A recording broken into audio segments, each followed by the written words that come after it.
नमस्कार बंधुओं, आप सभी का अपने YouTube चैनल में स्वागत है। इस टॉपिक के अंतर्गत देखेंगे प्रकाश टॉपिक के अंतर्गत प्रकाश का प्रकीर्णन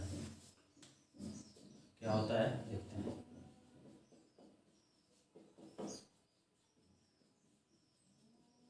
स्कैटरिंग ऑफ लाइट देखते हैं क्या होता है, समझते हैं।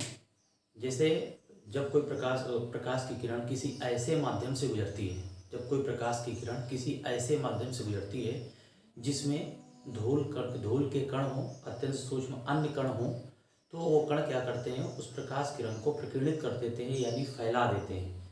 इस घटना को ही क्या कहते हैं, प्रकाश का प्रकीर्णन कहते हैं, फैलना।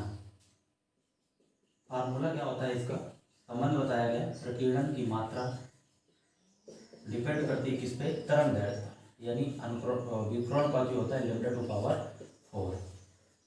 ये जो बात बताई है किसने बताई, लॉर्ड रायले ने इसे बताया कि प्रकीर्णन की जो मात्रा होती है वो डिपेंड करती है किस पे, तरंग दैर्ध्य पर। ठीक है। अब क्या होता है, अगर किसी की तरंग दैर्ध्य क्या है, अधिक है, किसी भी रंग की तरंग दैर्ध्य अगर अधिक है तो जो प्रकीर्णन होगा वो क्या होगा, कम होगा। तो इस आधार पर कह सकते हैं कि लाल रंग की जो तरंग दैर्ध्य होती है वो अधिक होती है, तो प्रकीर्णन किसका अधिक होगा, प्रकीर्णन अधिक किसका होगा और प्रकीर्णन कम किसका होगा। इसी अनुसार निष्कर्ष निकल आएगा कि कम किसका होगा।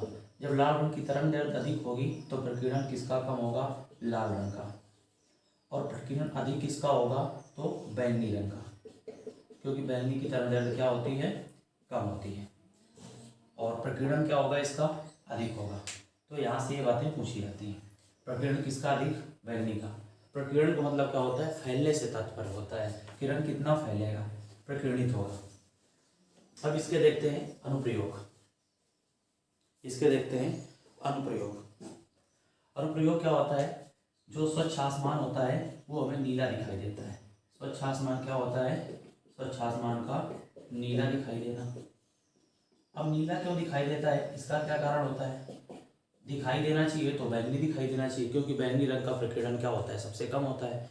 ऐसा होता है क्योंकि जो हमारी आंखें होती हैं वो जो होती हैं तो वो नीले रंग से, जितने भी रंग इधर उसके नीले रंग से बैंगनी की तरफ जाएंगे तो उनकी तरंग दैर्ध्य कम होती जाएगी, और वो सभी उनका एक संयुक्त प्रभाव के कारण वो जो अन्य कलर होते हैं वो हमारी आंखों के लिए उतने सुग्राही नहीं होते जितना कि नीला रंग होता है। इसलिए नीले रंग के कारण तो नीला रंग दिखाई देता है, जिस वजह से स्वच्छ आसमान क्या दिखाई देता है, नीला दिखाई देता है। पहली बात, इसलिए नीला दिखाई देता है संयुक्त प्रभाव के कारण, यानी नीले रंग से इधर जितने भी रंग आएंगे आपके बैंगनी रंग, वो इनके संयुक्त प्रभाव के कारण में क्या दिखाई देता है, आकाश नीले रंग का यानी आसमानी रंग का दिखाई देता है। पहली बात हो गई। इसके बाद क्या होता है, सूर्योदय से पहले और सूर्यास्त के समय सूर्य का रक्ताभ दिखाई देना, मतलब कि लाल रंग का दिखाई देना। इसमें क्या होता है, लाल रंग का इसलिए दिखाई देता है क्योंकि लाल रंग जो होता है उसका प्रकीर्णन क्या होता है, कम होता है, यानी वो कम फैलता है, इसलिए इस कारण से हमें सूर्य का रक्ताभ क्या दिखाई देता है, दिखाई देता है। और इसके बाद महत्वपूर्ण बात क्या है, जो खतरों के सिग्नल होते हैं, खतरों के सिग्नल होते हैं, और जो मेडिकल लाइन में प्लस चिन्ह बनता है रेड से, वो सभी कलर किसके बनाए जाते हैं, तो लाल रंग के क्यों बनाए जाते हैं, क्योंकि वो प्रकीर्णन कम होगा, यानी वो रंग फैलेगा कम, और उसकी तरंग दैर्ध्य वेवलेंथ क्या होगी, अधिक होगी।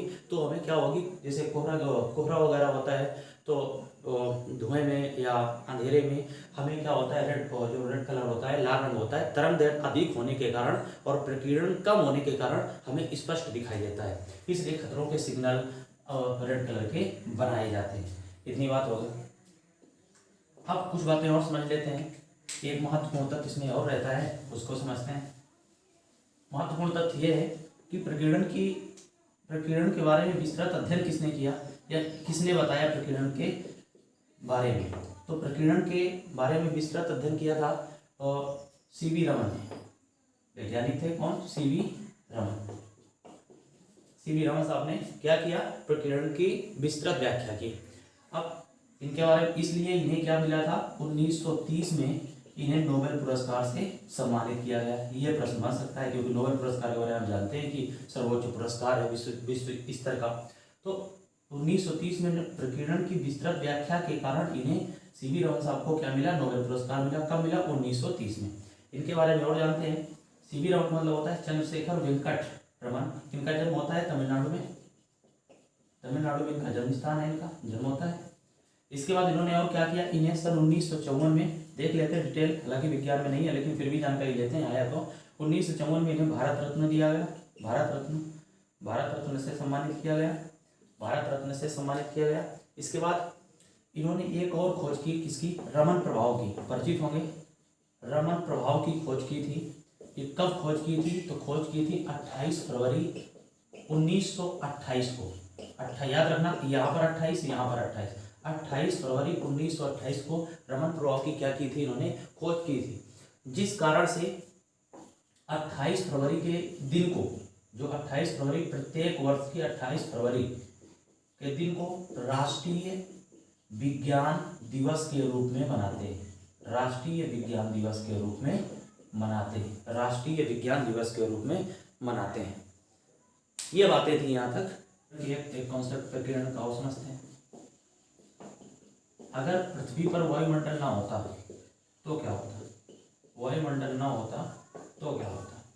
जब पृथ्वी पर वायुमंडल ना होता तो जो आकाश पृथ्वी से देखने पर जो आसमान होता वो नीला नहीं बल्कि काला दिखता, वायुमंडल की अनुपस्थिति में। यही कारण है कि अगर वायुमंडल जैसे चंद्रमा से देखने पर जो आसमान का रंग होगा वो क्या दिखाई देता है, काला दिखाई देता है, क्योंकि चंद्रमा पर वायुमंडल नहीं है। यही कारण है। और एक कारण होता है क्या, कि जैसे कोई व्यक्ति अधिक ऊंचाई पर, अत्यधिक ऊंचाई पर उड़ रहा होता है तो वहाँ पर भी वायुमंडल में गैसों की कमी होती है, जिस कारण से जो प्रकीर्णन होता है रंगों का वो प्रकीर्णन नहीं हो पाता है। इस वजह से अत्यधिक ऊंचाई पर उड़ने वाले यात्री को भी क्या होता है, आसमान क्या दिखाई देता है, काला दिखाई देता है। ये महत्वपूर्ण जानकारी थी। धन्यवाद।